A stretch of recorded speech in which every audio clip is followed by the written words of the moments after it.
నా కొడుకుకు టైం ఇవ్వలేదన్న, నా కొడుకుతో మాట్లాడలేదన్న.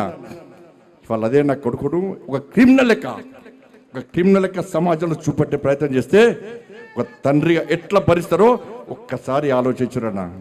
నా కొడుకు నేనేం తప్పు చేయలేనా? మేము ఫ్రెండ్స్ ఉన్నానా? మేము తప్పు చేయలే, కలిసి ఉన్నాం, ఇలా విడిపోయినాం. నేను ఏ తప్పు చేయలే, నిజాయితీగా బయటికి వస్తా అని చెప్పి ఇలా నా కొడుకు ఎప్పటికీ నేను సమర్థిస్తలేనన్నా. తప్పు ఎవరు చేసినా కూడా నా కొడుకైనా సరే ఎవడైనా సరే చట్టం ముందు సమానులే. నా కొడుకు తప్పు చేస్తే తప్పకుండా నా కొడుకు శిక్ష 100% పడాల్సిందే.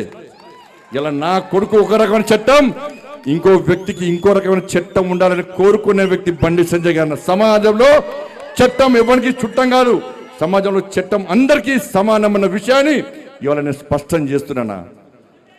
ఇవాళ నేను ఎట్లా వెళ్ళినో, నేను ఏ దారిలో వెళ్ళినో అదే దారిలో